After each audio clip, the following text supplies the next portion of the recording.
निम्नलिखित में से मानव शरीर में पाए जाने वाले पीएच का सही वर्धमान क्रम जो है ना, ये कौन सा है, ये आपको बताना है भाई। जठरीय रस जो होता है ना, इसकी पीएच आपको बतानी है। जठरीय रस कहां से निकलता है?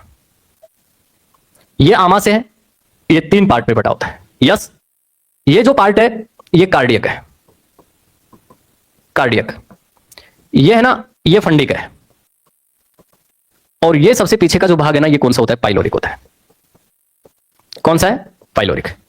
आमाशय की जो भीतरी दीवार है, इस आमाशय की भीतरी दीवार पर ऐसे भाई आपको ये कुछ ग्लैंड देखने को मिलते हैं।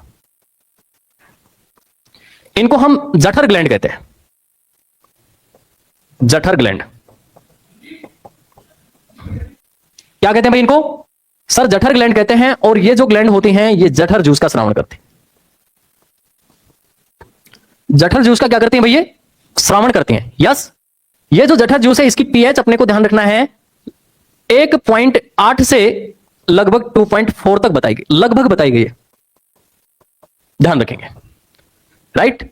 अब ये जो जठर ग्लैंड होती है 3 प्रकार की सेल से मिलकर के बनी होती है। यहां पर 3 टाइप सेल होती है। ये 3 टाइप सेल कौन कौन सी है? Oxyntic, oxyntic cell, zymogen cell, zymogen cell और पेप्टिक सेल।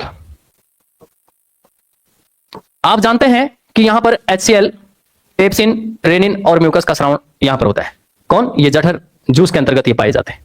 ये क्या करते हैं? भोजन को पचाने का काम करते हैं। जठर रस की पीएच लिखी। लार की जो पीएच होती है, लार की पीएच ये साथियों 6.5 से 6.8 होती है। लार की पीएच इतनी होती है।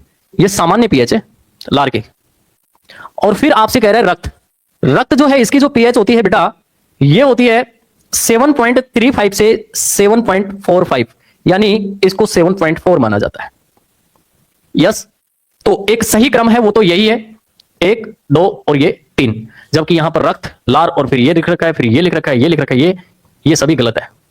तो इसका तो सही आंसर मुझे जो लग रहा है वो ये है, जठर रस। ऐसे ही और ट्रिक्स जानने के लिए हमारे अन्य चैनल को सब्सक्राइब करें।